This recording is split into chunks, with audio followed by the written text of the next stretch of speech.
All right, AP Lit for Tuesday, April 21st.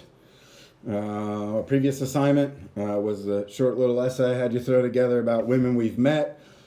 Super impressed with what we did there. You guys did an awesome job on that. I'm going to try to kind of change things up a little bit this week because I'm sure you're sick of doing the same thing over and over again. But, again, we need to, be practicing these skills we're going to need for this exam here next month.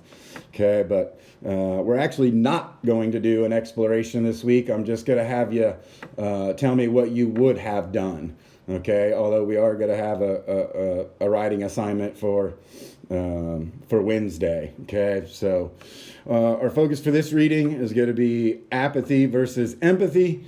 So again, apathy, not really caring about somebody or feeling indifferent towards them, as opposed to empathy, right, where you kind of sympathize or empathize with a person. All right. So our materials are going to be the short story, A Clean, Well-Lighted Place, which is in that same attachment as both A and P and The Story of an Hour. So you got to kind of scroll down a bit on the stream in order to find that. There should be a PDF there for you to tap on. I think it says AP Lit Stories, okay, is the one you want. All right, so it's a super short story. Again, it's Hemingway. If you think back to Hills Like White Elephants, he likes to kind of tell his stories through dialogue.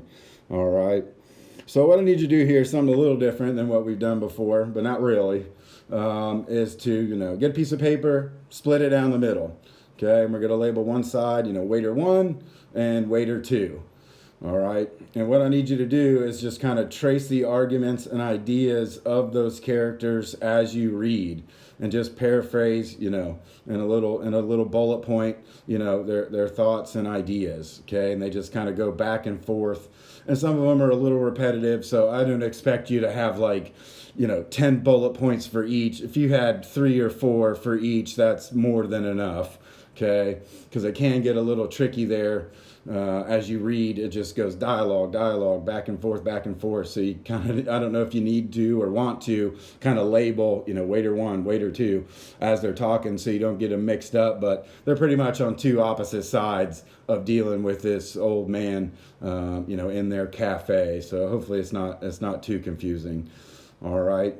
So again, just 3 or 4 bullets, maybe for each waiter. Okay. And then tomorrow I'll let you know, what you're gonna do with that stuff. All right. So that's all we need to do for today, and then I'll let you know what's going on tomorrow. All right. Okay. See you guys.